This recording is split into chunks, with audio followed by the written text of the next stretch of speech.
I think that what some people tend to think at first when they hear like a story like my own, oh, well, meditation must be easy. And all I have to do is sit down and close my eyes. And then they close their eyes and then their thoughts start coming up and they just basically have a meditation on their thoughts. And they say, this is not for me. I can't do it. And they walk away. And I think what I remind them about is that this is a process of learning to be with your mind and to tell your mind, yes, I understand you've got thoughts and you have important things the rest of the day, but can you just let them be put aside for now? And can you just sit with your breath for a few minutes? And I find that if I just tell myself that I'm going to be patient and I'm going to perhaps sit I started sitting probably for about 20 minutes a day. And then I worked my way up to about 45 minutes to an hour. And sometimes I'll also meditate for like 15 or 20 minutes or more in the evening. But I found that for me, it was more the perseverance. Hi, I'm Biz Cush, a life coach and therapist, and your host here on the Awaken Your Wise Woman podcast. We're talking to women all over the world who found their way back to themselves, to their inner knowing, to their intuition, to their wisest self. We're exploring how to feel alive, authentic, engaged, and fully present in your life. Let's awaken your wise woman. Hi, and welcome back to the Awaken Your Wise Woman podcast. I'm your host, Biz Cush, and I'm very, very excited to share with you my conversation with Marjorie Woollacott, our guest today. But before that, I just wanted to share how you can reach out to me if you're interested in working with me. So if you are looking for a life coach to help you better align with your values, trusting yourself, working from your deepest inner core, yourself, working from that place in your life, coming from that place in your life, whether it's for your work or yourself, you can reach out to me at elizabethcush.com/book-a-session, or go to the homepage and click on the link, Let's Talk. So about the interview today, it resonated with me. My conversation with Marjorie just resonated with me in a way that, recognizing that for the longest time, I sort of held my more spiritual side in one hand and my working, more practical side in the other, where the training and the knowledge and the science was what I held more firmly to, and what I'm better understanding about myself as a clinician, as a coach, is that bringing in the spiritual side, bringing in intuition and your gut sense, your felt sense, is so important. It just brings more truth and a fuller sense of me into my work, which is amazing. So I hope that this conversation will also resonate with you. And if you're looking to bring more spirituality into your life, whether it's your work or your personal life or both, let's talk. Let's talk. All right, let's jump into this conversation with Marjorie Woollacott. Today, my guest is Marjorie Woollacott, PhD and professor and the chair of the Department of Human Physiology and member of the Institute of Neuroscience at the University of Oregon for 35 years. She is president of the Academy for the Advancement of Post-Materialist Scientists and research director for the International Association of Near-Death Studies.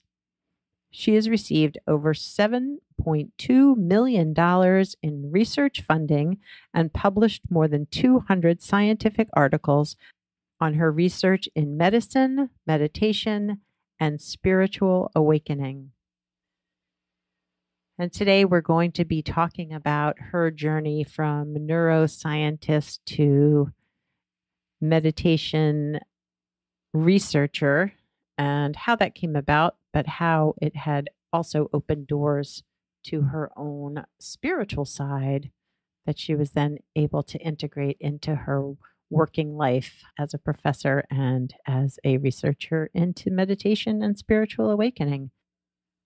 And I really feel like her sharing her own story and the process of how meditation has changed her life and opened up her curiosity into how it can change our brains and our physiology was just so interesting. And I really loved the conversation. So at the end, we talk a little bit about near-death experiences.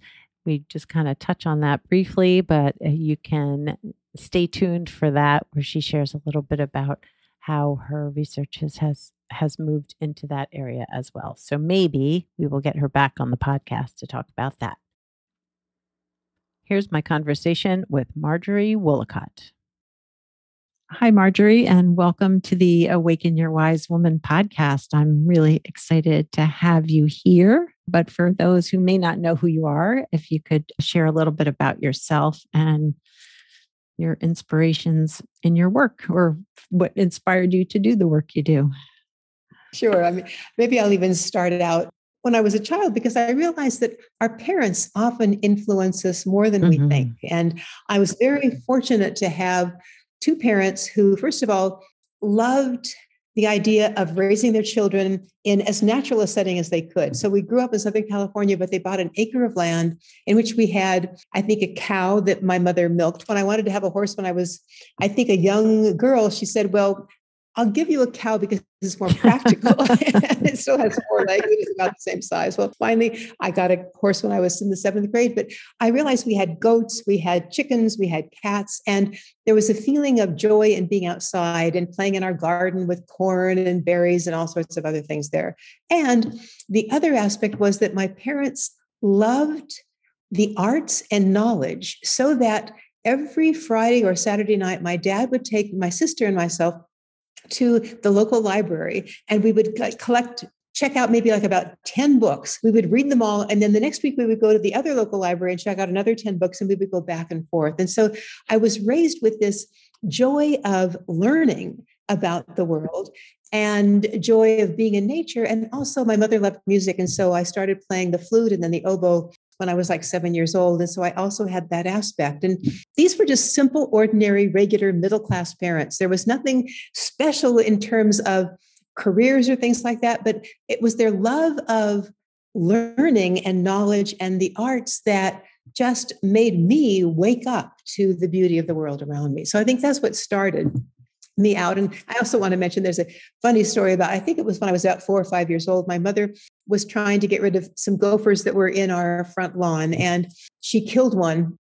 And it was lying there on the lawn. And I had this incredible desire to see what was inside of it. So I went inside and got a paring knife. And my sister reminds me, she was there too. And she helped me as a 4-year-old, like opened the little gopher up to see all of the insides that were inside of it to understand what a gopher was really about. So I think that my scientific predilections were there from an early age. Wow. And that then moved on to my going to graduate school in neuroscience, getting my PhD in neuroscience. And I should say my bachelor's degree in music before my PhD in neuroscience. Oh, wow. And leading me then on to really trying to understand our brain and our mind. And I should also say that when I was young, I was intrigued by the idea of a soul. When we would go to church on Sunday mornings, and they would talk about the soul. And I was like, if we do have a soul, where would it be in the brain? And in high school, my high school teacher actually had us reading William James, who was the father of modern psychology. And he talked about these things. And so I was intrigued by that. But as soon as I got to college and took my first biology courses, it was understood that it's the material universe that's real, that there is not a spiritual aspect to the universe that's real, according to my scientific teachers. And I listened, and it made sense at the time because I hadn't had any real spiritual experiences of my own. And so I simply accepted that and moved into a scientific career that was very much materialist oriented, meaning that I loved studying the brain. I thought it was fascinating, but I just thought our brain produces our awareness and our consciousness, like probably most other neuroscientists of today. Yeah. So I think that that was the start of my career, and where I entered not only graduate school, but then my first position, first of all, at a university in Virginia and then at the University of Oregon. Well, it's interesting. And I just started reading your most recent book, I think, Infinite Awareness. Is that right?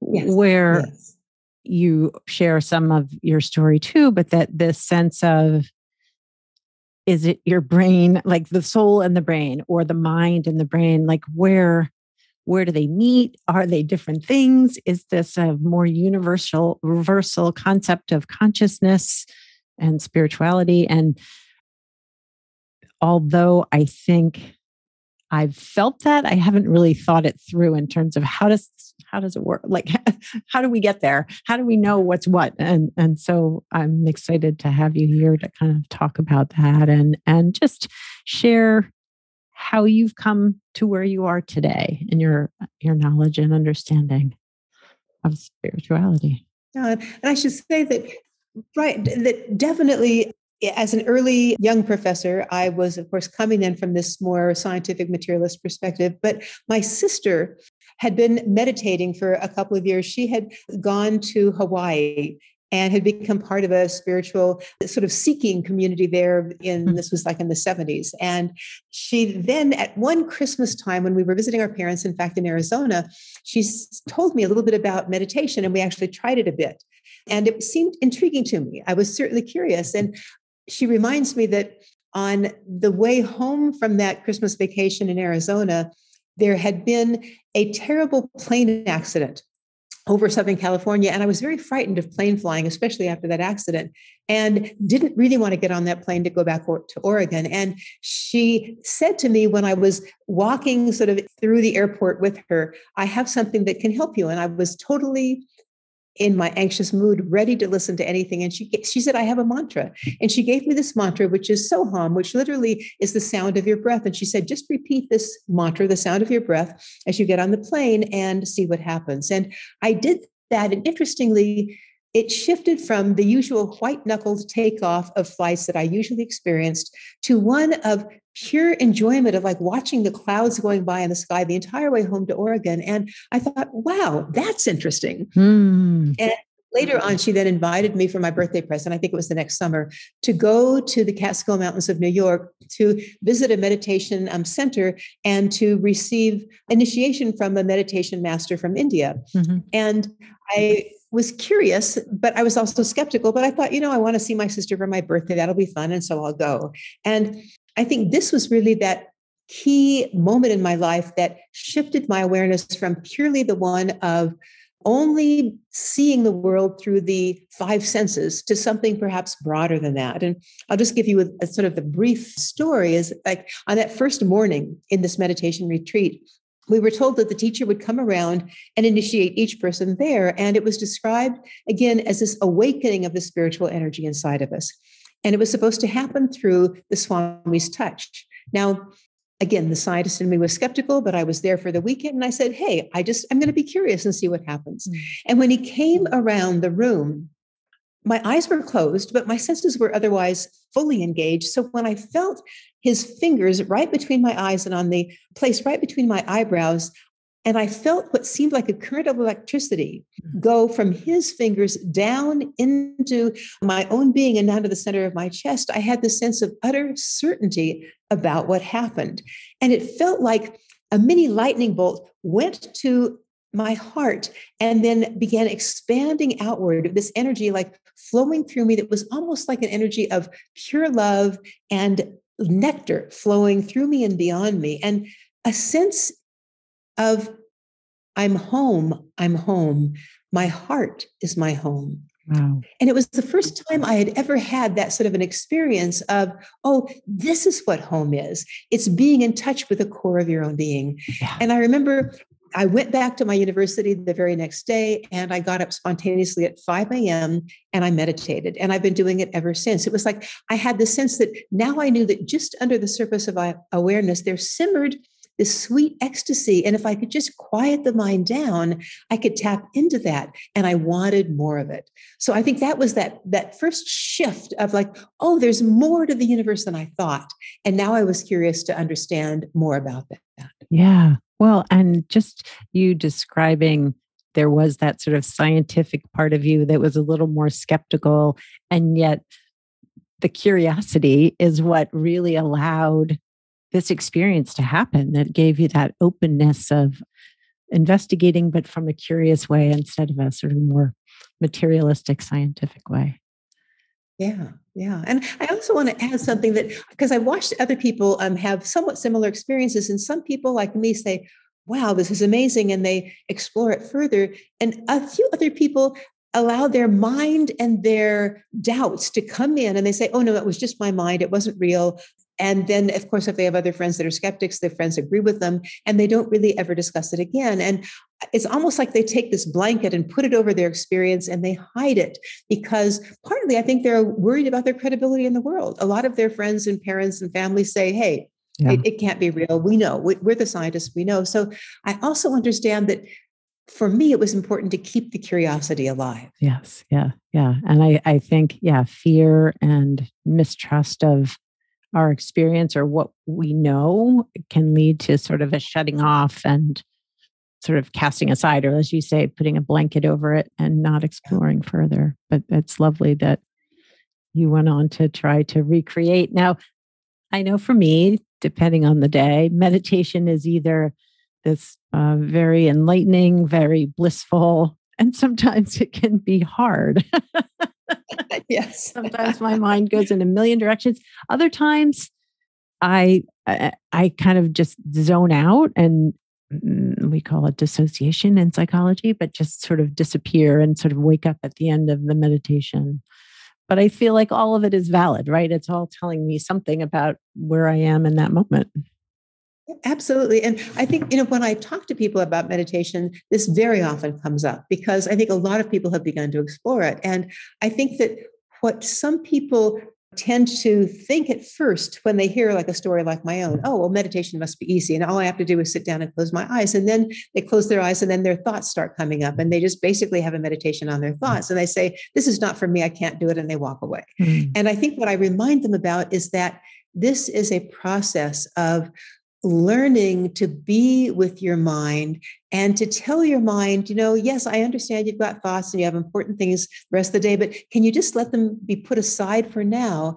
And can you just sit with your breath for a few minutes? And I find that if I just tell myself that I'm going to be patient and I'm going to perhaps sit I started sitting probably for about 20 minutes a day. And then I worked my way up to about 45 minutes to an hour. And sometimes I'll also meditate for like 15 or 20 minutes or more in the evening. But I found that for me, it was more the perseverance. And here's why I had the perseverance.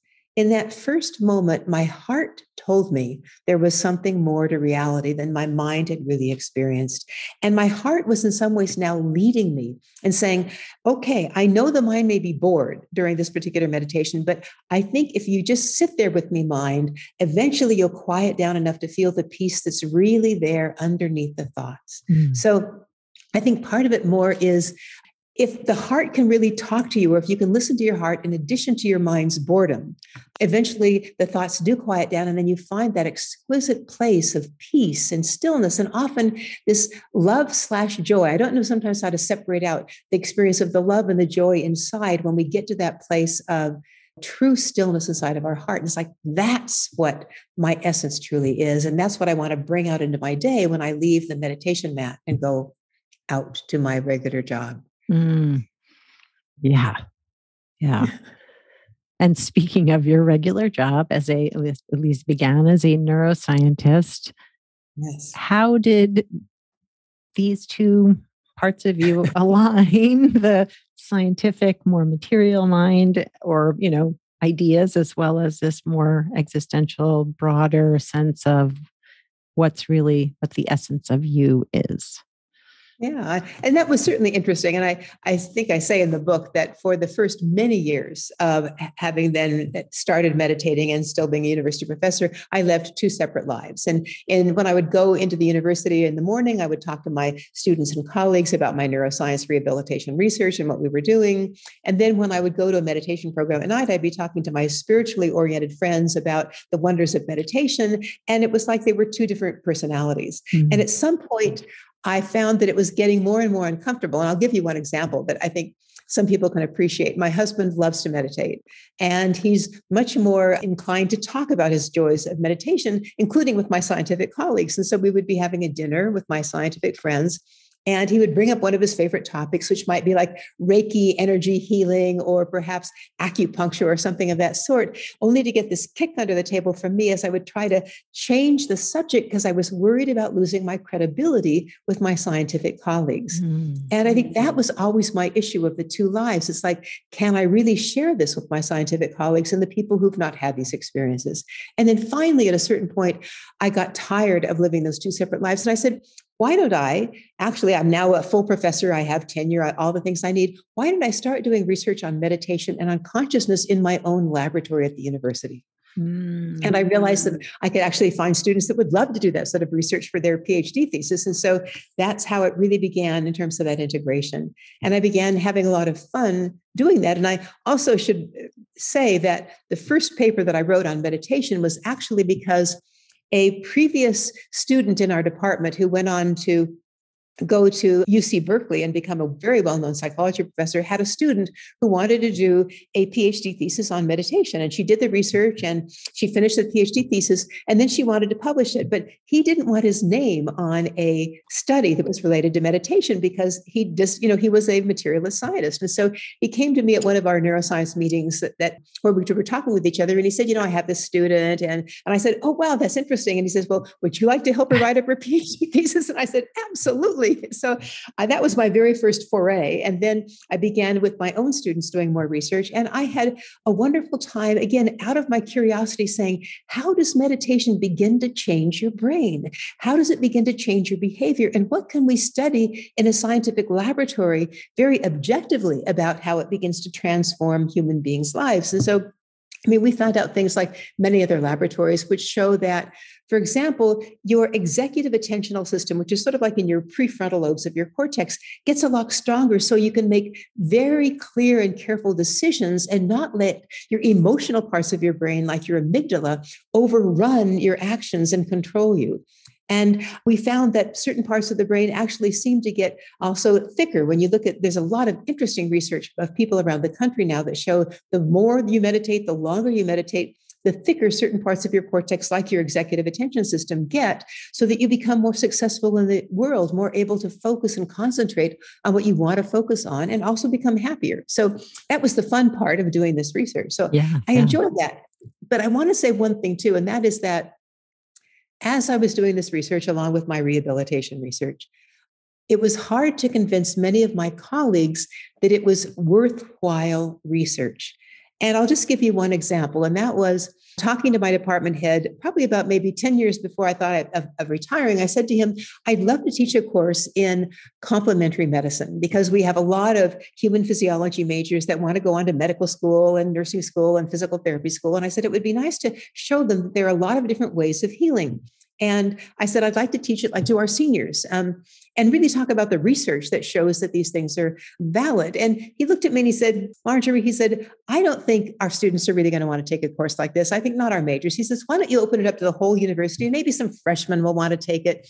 And I said, excuse me, why don't we try first and see if our seniors would like to take it? Because I want to talk about research and a freshman will not understand the research. So in fact, he let me do it on a trial basis. And of course, the very first time it was taught, the course filled up instantly and we had a waiting list, like about 50 people long. And finally, I ended up having like about 50. They said they would cap it out at 50 people. It was supposed to be a special capstone course of only 30, but they allowed a few more in it. We had 50 people sign up.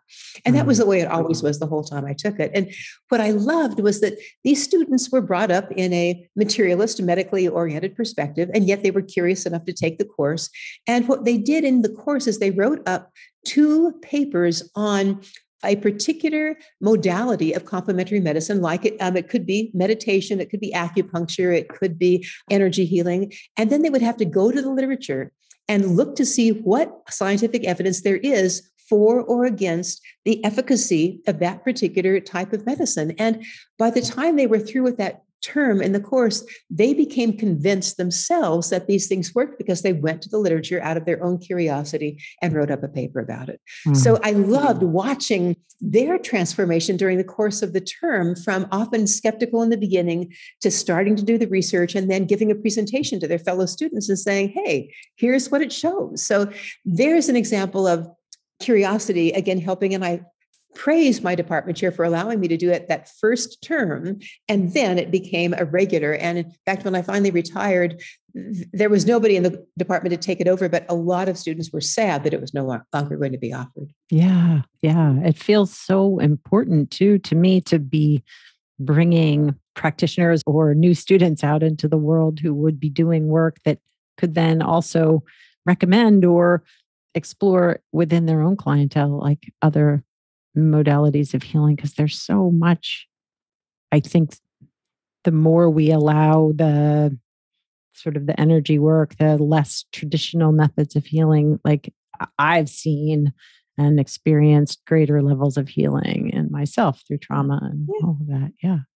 And what I keep reminding my students about is that we're not saying that you should shift from our regular traditional medicine to only complementary medicine, but I love the hospitals that have this integrative medicine approach. And they say, look, you can choose from our palette and you may want to do some of this and some of that, but just to understand that we're a whole human being. And therefore we want medicine that can actually address the whole human being. And a lot of the students got that. Some of them actually went on to go to a naturopathic medicine college or to take a course in acupuncture beside the other courses that they were taking in the regular medical school. So I thought it was beautiful to see them begin to understand the more holistic approach. Yeah, that's awesome. That is awesome.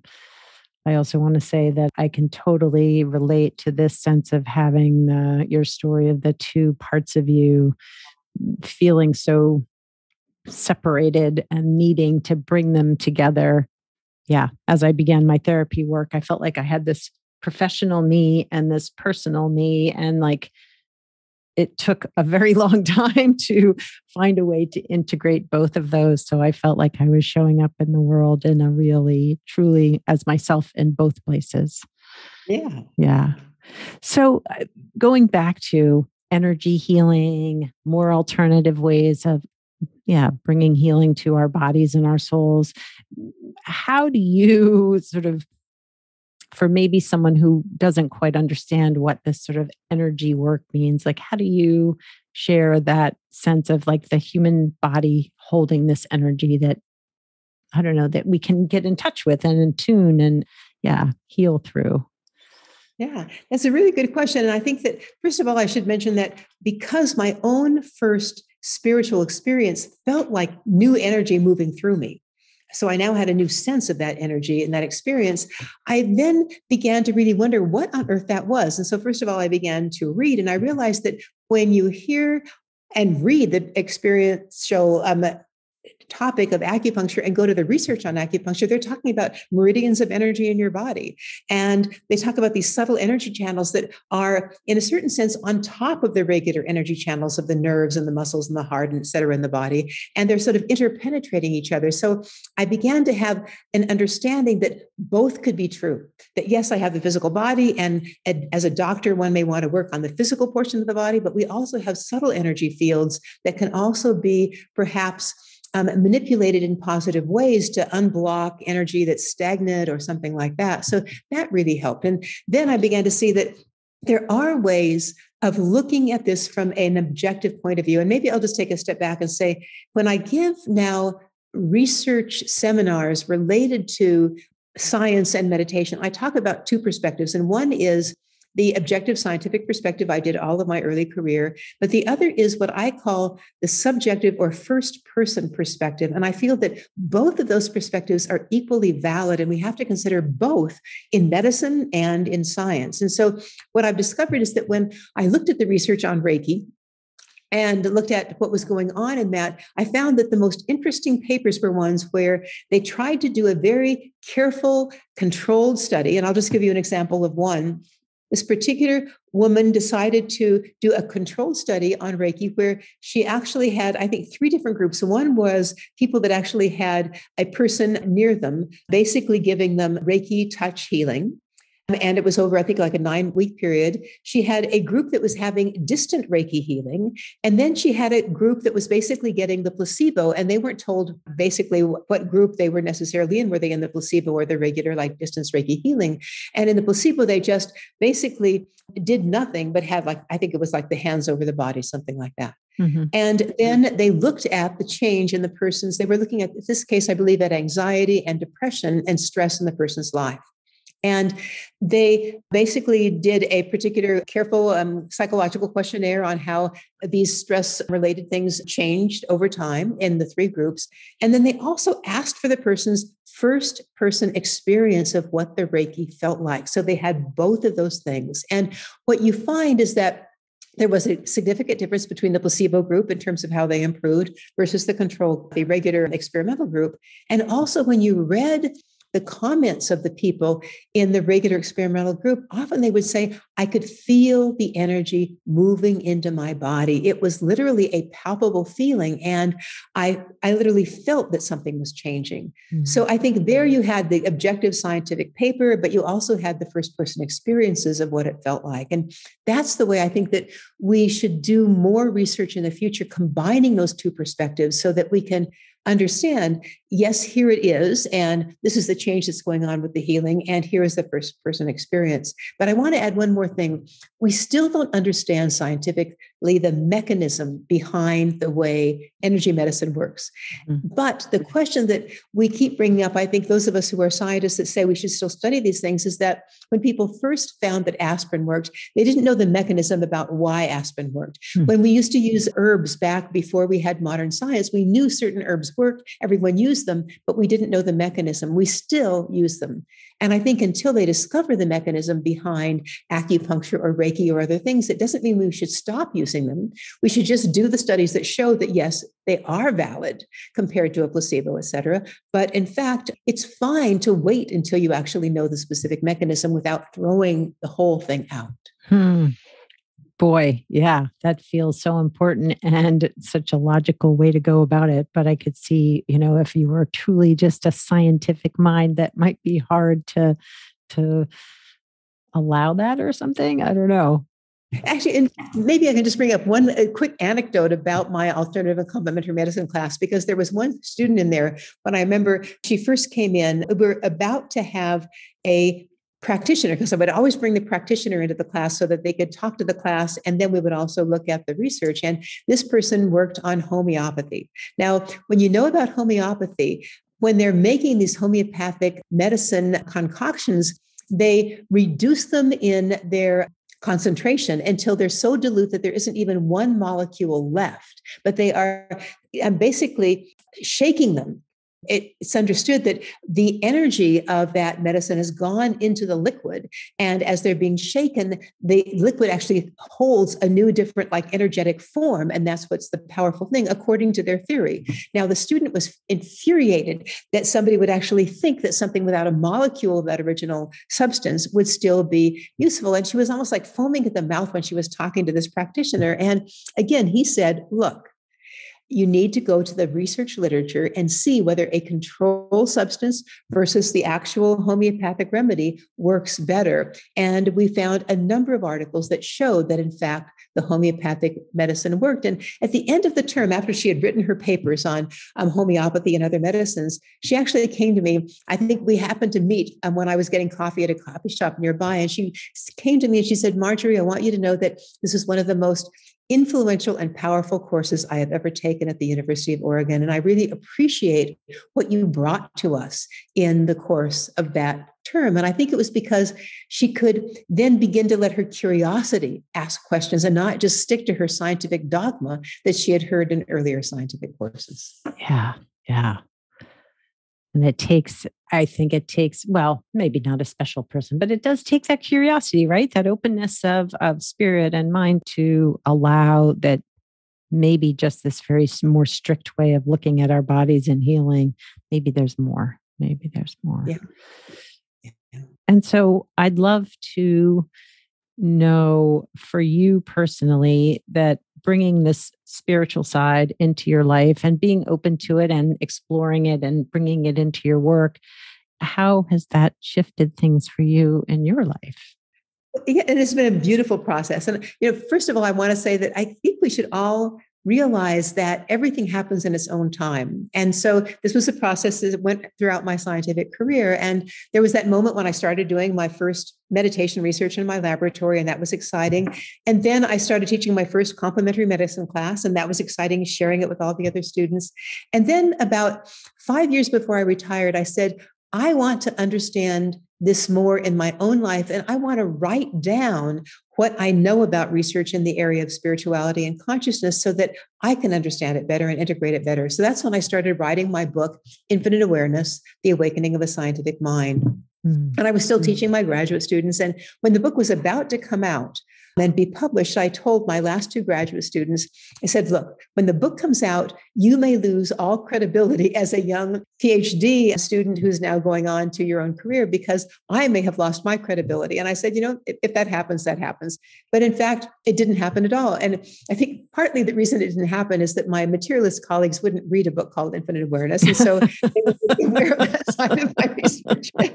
And the other thing was that, I still, by the way, have a textbook that I wrote that is now coming into its 6th edition called Motor Control, Translating Research into Clinical Practice about neurorehabilitation, basically, that I wrote with a wonderful colleague, Anne Shenwei Cook, who's a physiotherapist, PhD, and also a meditator. And that book, because it brings the scientific research into practice in the physical therapy and clinical setting, has also made us well known in that area. And so we're very, very credible. Mm-hmm. And so I think the beauty of what's happened to me is that as I've gone into the research on consciousness, because of my initial credibility as a scientific researcher, textbook writer, translating research into practice, people want to hear what I have to say because they trust that credibility. And therefore, when I bring the research to them that shows that consciousness may be, in fact, fundamental and not just the product of the activity of neurons in our brain, they listen and they go to the research themselves, they read the books themselves, and then they make their own judgment. And I always say, make your own judgment. I mean, don't rely on somebody else's opinion, read the literature, but be curious. And again, we get back to that curiosity. And so that's what's really happened. And I think the fun part of it is that once I wrote that book, and then I began to go to some scientific conferences, like there's a conference called Towards the Science of Consciousness in Tucson, Arizona. And I gave my first talk on my research there and then began to branch out to other places. People then began asking me to give more talks and to interact with other researchers doing research on the nature of consciousness. Is it fundamental? Is it something that lives beyond the death of the body? And I have met so many interesting new people that are in science, but are outside of that materialist arena. And we have wonderful times now doing this research together. And one way I look at it, because I often talk to people about the fact that we each have a 4 or a 5-year-old inside of us that loves to play. And I now feel like I have my sandbox of play is this research in the area of, for example, post-materialist science, like near-death experiences and after-death communication when, for example, your mother who has died comes back to you and talks to you about the fact that she's fine on the other side. And you're trying to understand, is that real? Is that just my imagination? What do I know? Well, I get to explore whether it's real or not, doing these studies with other people. And so I'm having the best time in the world expanding my research to include these other things as well. Wow, that's so cool and so amazing. And maybe I'll have, if you'd be willing, to bring you back on the podcast to talk about near-death experiences and consciousness, and because that's a whole nother conversation and so intriguing to me. I was just talking to some friends / colleagues about all of us are healers and our different experiences with ghosts, spirits, afterlife. And it was very interesting to hear. This is the first time we've really talked about it, but how many of us have had some sort of connection there. So I'd love to have you back to talk about that. Yes. And just one little thing about that too. I realized that as you're talking, one thing I talk about in some of my workshops is how we silo or quarantine those experiences and don't share them with other people because it's not accepted in our society. And then we find someone that actually has had it too. And suddenly it opens up a whole new part of our friendship and our relationship as we share that with each other. And I'm trying to help people be willing to at least try to approach that with their family and their colleagues, because if we don't, we're never going to find out how many people have actually had these experiences. That is so true. I can tell you my husband, who is a much more concrete thinker than I am, I've shared both of his parents have passed, and I dream about them, mostly his mother, all the time. And she comes to me and hugs me and I feel her presence. And he's like, what the hell does that mean? Like, he's like, I don't really want to hear about any of this. I'm like, but it was so lovely. She just gave me this hug and I could feel her.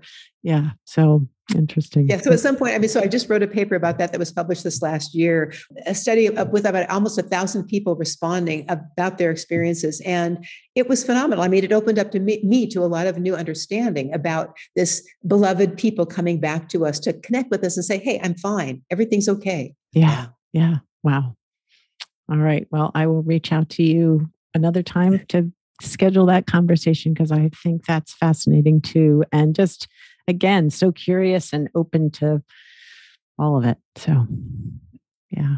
Well, thank you, Marjorie. I appreciate your taking the time and sharing your wisdom around all of this sort of our ability to tap into a deeper part of ourselves that isn't just mind, body, organs, but yeah, the energy within. Thank you. Thank you. I really, really enjoyed talking to Marjorie today, and it reinforced for me the importance of one, of being curious, of being open to learning more, to being open to our experiences in more visceral ways, like what is happening energetically within our bodies that can teach us, help us learn a little bit more about ourselves. And I know for me personally, energy healing and more alternative ways of bringing therapeutic benefits into my life have just shifted and changed the dynamic of my relationship with myself, how I feel about me, and just me energetically as I enter the world. And as Marjorie was sharing her story of these two sides of her, the material scientist and the more spiritual, curious nature that she felt were so separate and isolated, like I truly resonated with that story because for so long, I felt as if I showed up in the world as Elizabeth Cush, therapist, and Biz Cush, friend, meditator, regular life biz. And the reality is I'm both of those, and that I have learned to enter into my world, into my relationships as a more integrated version of those two parts, which feels so much better, so much more like me. And it is an energy shift within. So I hope that you also got something out of this conversation. I think that the theme of curiosity, which came up throughout the conversation, is key. If we can be curious about ourselves, about our healing, about all of our parts, about energy work and spiritual healing, I think that it can lead to growth and expansion and a greater knowledge of self. I hope you all have a wonderful week. I hope you enjoyed this podcast. If you have thoughts or comments or just want to shoot me a note, go to elizabethcushcoaching.com and you can find a contact form there and reach out. If you would like to sign up for the newsletter, my blog posts, more information about me and my work, you can also find it there at elizabethcushcoaching.com. I look forward to connecting with you and your energy next time. Thanks for listening to the Awaken Your Wise Woman podcast. The information in this podcast is not a substitute for seeking help from a licensed mental health professional. Music by Andy Cush, sound editing by Laura Disler, and show notes by Kathy Cush.